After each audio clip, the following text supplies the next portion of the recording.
My alma mater, Wellsville High School, beat up on Cuba Rushford in their first football game of the season. WVTT's Derek Smith has more. Let's send it over to the Sports Corner.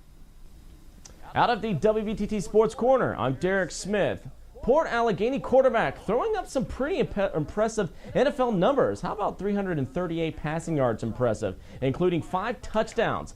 Tough team to beat, including the offense. Those Gators remain the dominant team to line up against in the Allegheny Mountain League, beating up on Johnsonsburg 54-0. Sounds more of a basketball score than a football score. Well, in the potentially longest Pennsylvania high school football rivalry dating back to the late 1800s, Bradford High School handing Olean High School their first season opener, their first loss, 20-7. Bradford's running back Yurkowitz turned on the Jets in the second half, rushing over 100 yards, including 2 touchdowns.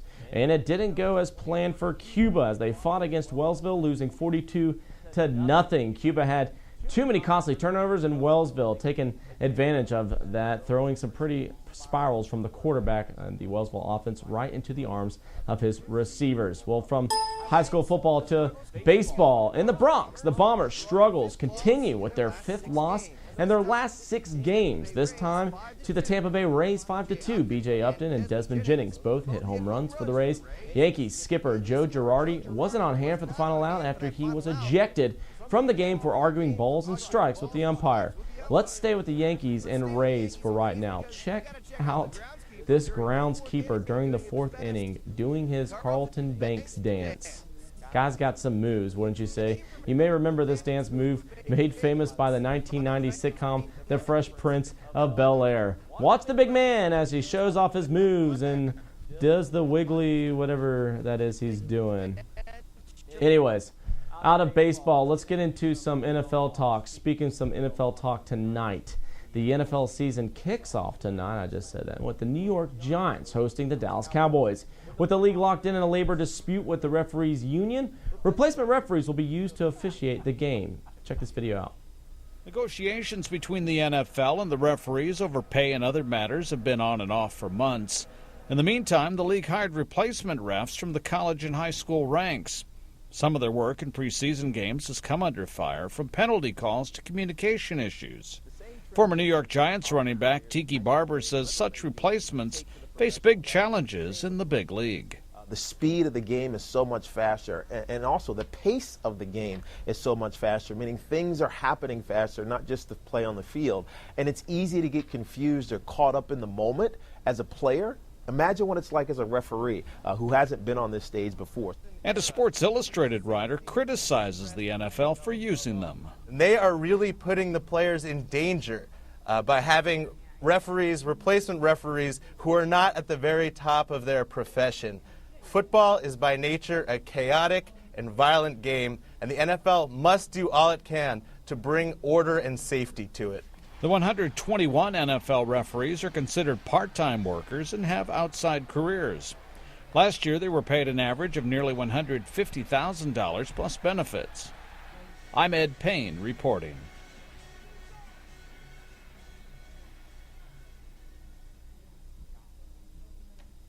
And a tip from one of our WVTT viewers. Don't forget, the Olean Recreational Kickball League starts tonight. Every Wednesday is game day on the Marcus Park. There are 10 teams, 15 each team. Kickball has become increasingly popular and can get very competitive. Trust me, I've played before, and there are some mean athletes that go into that sport. So good luck to all the teams, or if you have nothing to do tonight, maybe take a stroll out to the Marcus Park and watch these teams go at it. Remember, to get your sports on our show, find us on Facebook, WVTT News 96.7 and News Channel 25 Facebook page. Like it and write on our wall what sports you would like for us to cover. Also follow us on Twitter, WVTT News Radio. And remember, it's all sports all the time here on the WVTT Sports Corner. I'm Derek Smith. Take it away, News Desk.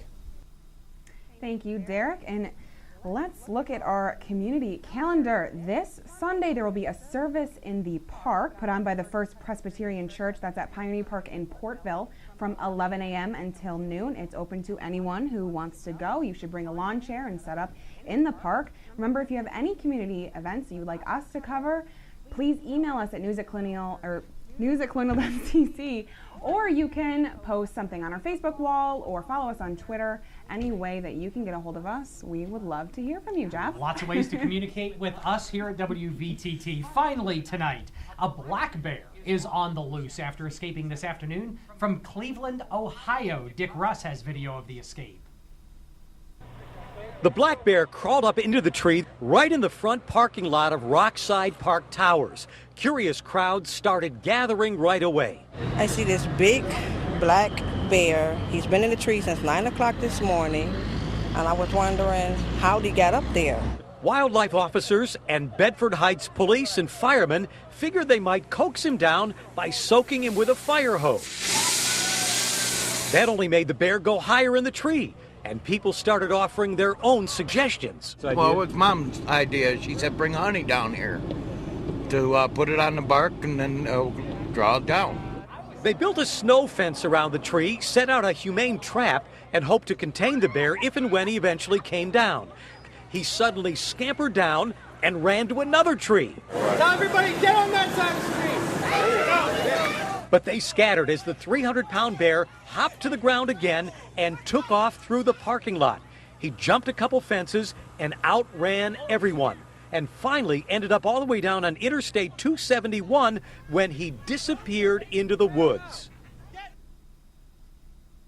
You know, those black bears, they look clumsy. They look like me making a touchdown run, but, I mean, they can haul when they're moving. I know, and to think that that tree branch actually held up that bear. That's right. Yeah, it was very bizarre. Pretty wild stuff. The WVTT Severe Weather Action Team tells us we'll be seeing mostly clear skies overnight tonight, low temperature of 60 degrees. But then during the daytime tomorrow on Thursday, a little bit of sun in the morning, followed up by cloudiness and thunderstorms in the afternoon.